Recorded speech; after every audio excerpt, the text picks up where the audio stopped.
There is a silent generational crisis occurring across this land. The Canadian economy doubled in size since the mid-1970s, even after controlling for inflation.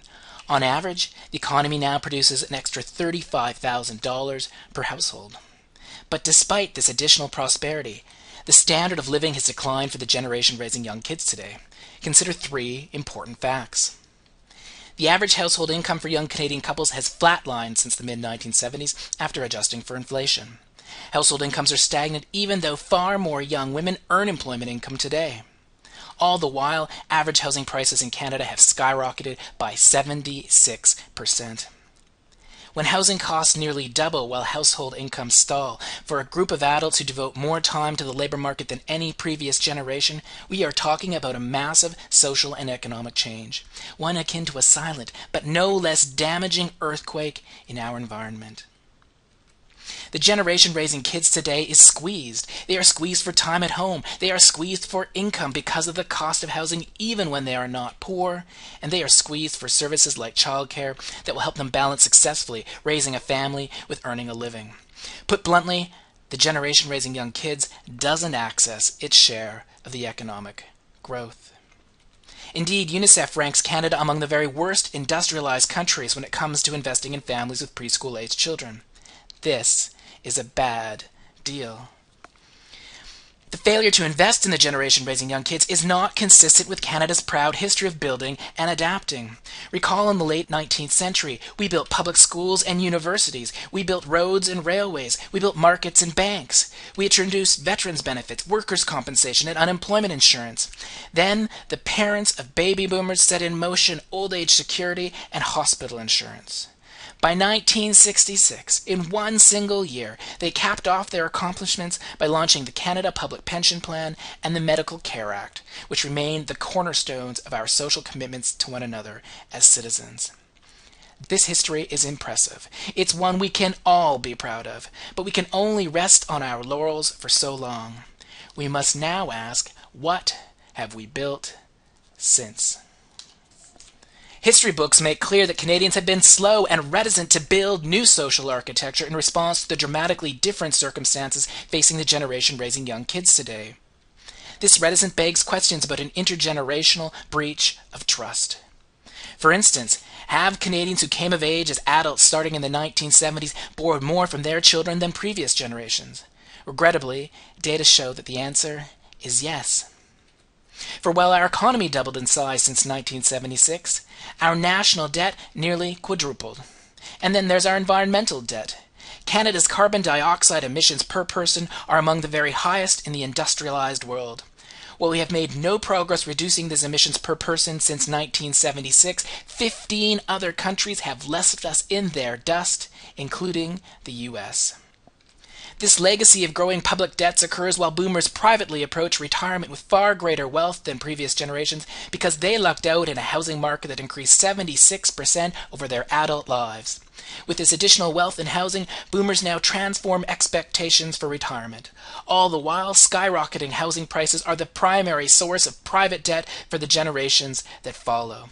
The very people who must sustain the economy to pay for the pensions and medical care required by an aging population, and the very people who must invest in Canada's future, their children.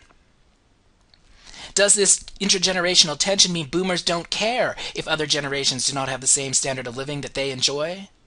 There is no doubt that boomers care, but the last federal election paints a worrisome picture. Political leaders of all major parties prioritize status quo increases in medical care to treat illness at the end of life. They prioritize strengthening pensions and reducing seniors' poverty, even though poverty among seniors is already less than half of the poverty rate for families with young children. In short, this last election shows that boomers play politics very well, and boomer leaders responded accordingly. By contrast, the generation raising young kids does not participate politically nearly as well, and they get a bad deal as a result. The only solution is for the generation raising young kids today to demand a new deal. But to be dealt in, this generation must reprioritize. They need to care less about who's being voted off some island and care more about who's being voted into our legislatures. Because this generation is time squeezed, the new deal they demand has to include a time dividend. And just as Dow Jones industrial stocks pay on average an annual dividend of 2.8%, a time dividend ought to ensure the generation raising young kids receives 2.8% of the economic prosperity produced today compared to the mid-1970s. Across this country, 2.8% equals $22 billion a year. With this time dividend, Canadians will get back to basics. We'll put the family back into Canadian values while acknowledging the diversity of households. We'll spend more time together and spend less on stuff. We'll give real choices for women and men to contribute at home and on the job, rather than just talk about this balance as a possibility. And we'll enable and we'll expect personal responsibility, because mums and dads alike will have enough time to raise their kids and enough time to earn a living. What will the New Deal require? The answer is 3 policy changes.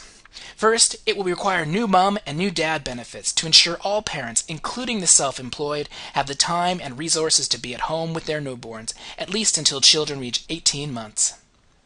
Thereafter, $10 a day childcare services will ensure that parents can afford enough employment time to manage the rising cost of housing and stalled household incomes. These first 2 policies will be joined by flex time for employees and employers alike, which will remedy workplace standards that too often today make it standard practice to ignore the family. For each Canadian adult, $22 billion a year means $2.20 per day, less than a cup of coffee and donut at Tim Hortons. $22 billion is less than 1.5% of the Canadian economy. It's about 1/3 of what Canadians currently pay for old age security and RRSP subsidies. And we sure know it's doable, because between 2002 and 2009, Canadians increased our public spending on medical care by more than $22 billion annually, even after adjusting for inflation. Clearly, $22 billion can be found for priorities. The only question is the New Deal for families a priority for you? If yes, share this video and send it to your friends. Send your friends and your family and your colleagues, and most importantly, send your members of parliament to blogs.ubc.ca/newdealsforfamilies.